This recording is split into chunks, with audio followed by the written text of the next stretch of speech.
Judiciary और executive के बीच का कॉन्फ्लिक्ट इंडिया में कोई नए जमाने का इशू नहीं है। हर कुछ महीनों में एक नई कहानी सामने आ जाती है, कभी अपॉइंटमेंट्स को लेकर, कभी ट्रांसफर्स, तो कभी ट्रांसपेरेंसी के नाम पर। और अब एक बार फिर इस स्ट्रगल को स्पॉटलाइट मिल गई है जब नए chief justice of India BR Gavai ने अपना स्टैंड बहुत क्लियरली रख दिया है और सेंट्रल गवर्नमेंट के लिए एक स्ट्रॉन्ग मैसेज दिया। अब ये मैसेज क्या है हम इस वीडियो में देखेंगे, पर ये तो साफ है कि इस साल जुडिशरी का एक नया सफर शुरू हो चुका है, जहां ट्रांसपेरेंसी को एक लेवल ऊपर रखा जा रहा है। जहां CJI संजीव खन्ना के अंडर सारे सुप्रीम कोर्ट जजेस ने पब्लिकली डिसाइड किया था एसेट्स पब्लिक करने का, और कितनों ने किया भी, वहीं CJI BR गवई ने कहा है कि सुप्रीम कोर्ट के सारे जजेस ने पब्लिक ट्रस्ट को बनाए रखने के लिए डिसाइड किया है कि उनमें से कोई भी रिटायरमेंट के बाद गवर्नमेंट पोस्ट एक्सेप्ट नहीं करेगा। इस बारे में CJI BR गवई ने साफ साफ कहा था, इफ अ जज takes up another appointment with the government immediately after retirement or resigns from the bench to contest elections, it raises significant ethical concerns and invites public scrutiny. इससे public trust तो टूटेगा ही, और उसी के साथ जजेस को शक की निगाहों से भी देखा जाएगा। और जिसके साथ अब उस टॉपिक पर आते हैं जहां सेंट्रल गवर्नमेंट और जुडिशरी के बीच पावर स्ट्रगल हमेशा ही देखने को मिलती है, यानी कि कॉलेजियम सिस्टम। वो सिस्टम जिसके थ्रू जुडिशरी खुद डिसाइड करती है कि किसे जज बनाना चाहिए, हाई कोर्ट का या सुप्रीम कोर्ट का।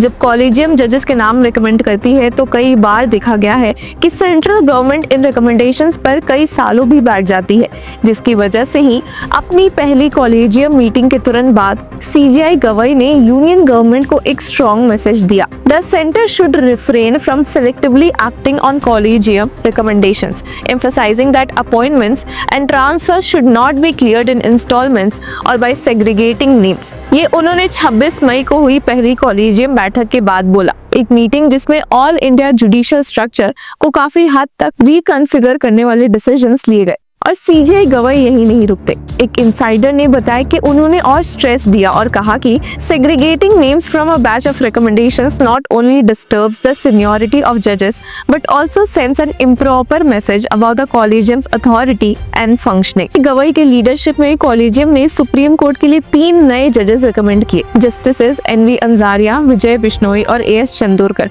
गुड न्यूज ये रही कि यूनियन गवर्नमेंट ने इस रिकमेंडेशंस को लाइटनिंग स्पीड में एक्सेप्ट कर लिया। बस 4 दिन बाद 30 मई को अपॉइंटमेंट्स नोटिफाई हो गए और सुप्रीम कोर्ट अब अपनी फुल स्ट्रेंथ ऑफ 34 जजेस पे काम कर रही है। लेकिन यही तो दिक्कत भी है, जब गवर्नमेंट चाहती है तो वो रिकमेंडेशंस तुरंत अप्रूव कर देती है, और जब किसी नाम से उसे दिक्कत होती है, चाहे वो पॉलिटिकल रीजन हो या आइडियोलॉजिकल डिस्कम्फर्ट, तो ये फाइल पेंडिंग रहती है या फिर नाम छाट दिए जाते हैं। उसी मीटिंग में कॉलेजियम ने 5 नए चीफ जस्टिस के नाम भी रिकमेंड किए। जस्टिस संजीव सचदेवा राजस्थान, जस्टिस विभू बहकरू कर्नाटका, जस्टिस आशुतोष कुमार गुवाहाटी, जस्टिस विपुल M पंचोली पटना और जस्टिस तारलोक सिंह चौहान झारखंड। साथ ही कुछ सिटिंग चीफ जस्टिसेस को रोटेशन की बेसिस पर दूसरे हाई कोर्ट्स में शिफ्ट करने का भी सजेशन दिया गया, इंक्लूडिंग मद्रास, राजस्थान, त्रिपुरा, तेलंगाना और झारखंड। और यही नहीं, 22 जजेस को ट्रांसफर करने का भी रिकमेंडेशन था, कुछ पर्सनल रिक्वेस्ट बेसिस पे और कुछ एडमिनिस्ट्रेटिव नीड्स के अनुसार।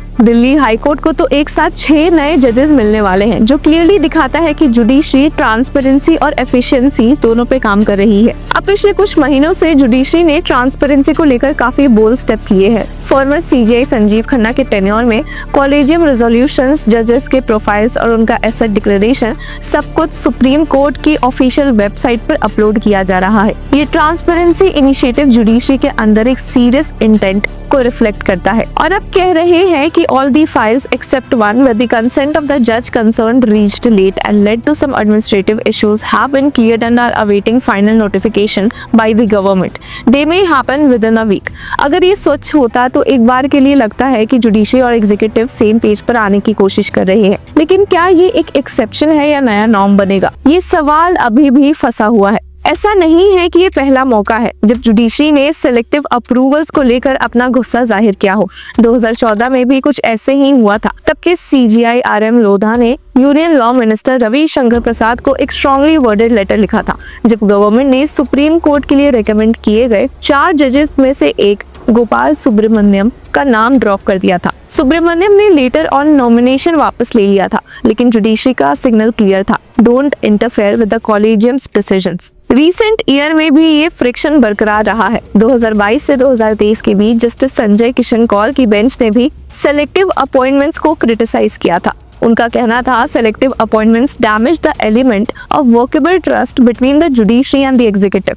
बेंच ने वार्निंग भी दी थी कि such conduct sends a wrong signal, लेकिन जस्टिस कौल के रिटायरमेंट के बाद वो हियरिंग आगे नहीं बढ़ी। Another example of unresolved tension. अब एग्जीक्यूटिव फ्रस्ट्रेशन को समझना भी जरूरी है। 2014 में मोदी गवर्नमेंट ने national judicial appointments commission act pass किया था, जिसका एम था जुडिशरी के अपॉइंटमेंट्स में गवर्नमेंट को ज्यादा से देना। एनजेएसी में जुडिशरी, एग्जीक्यूटिव और सिविल सोसाइटी के रिप्रेजेंटेटिव्स होते, एक बैलेंस्ड सिस्टम का प्रॉमिस था।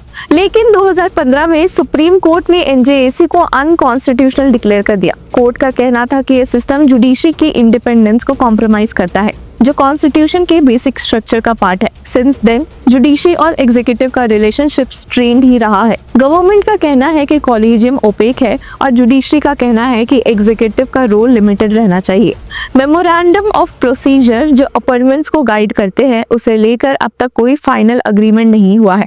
मीटिंग्स होती है, ड्राफ्ट्स एक्सचेंज होते हैं, लेकिन कंसेंसस कभी नहीं होता। सो क्या ये टसल कभी खत्म होगी? सीजीआई गवाही का रीसेंट स्टैंड एक फ्रेश रिमाइंडर है कि जुडिशरी अब ऐसे पिक एंड चूज बिहेवियर से थक चुकी है। वो चाहती है कि कॉलेजियम के डिसीजंस को एक यूनिट के रूप में ट्रीट किया जाए, ना कि सिलेक्टिवली एक्सेप्ट या डिले किया जाए। इस बार की ट्रांसपेरेंसी ड्राइव और अपॉइंटमेंट्स का फास्ट एक्शन देखकर थोड़ा ऑप्टिमिज्म जरूर आता है, लेकिन हिस्ट्री विटनेस है कि ये पीस फ्रेजाइल होती है। कभी भी एक नाम या एक फाइल फिर से टग ऑफ वॉर का रीजन बन सकती है।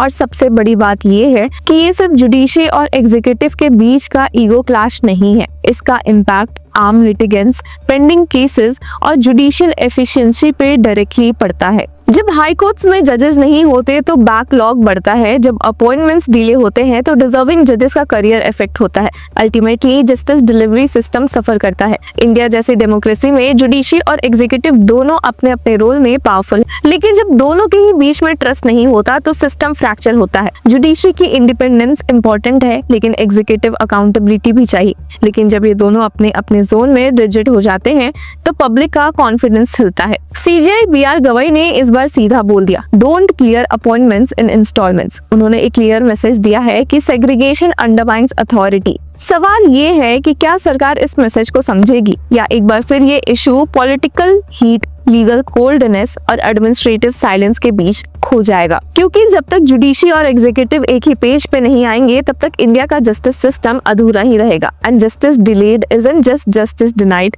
It's justice disrespected. तो व्यूअर्स, आपकी क्या राय है हमें कमेंट सेक्शन में जरूर बताएं और तब तक के लिए कीप फॉलोइंग लॉ चपरा।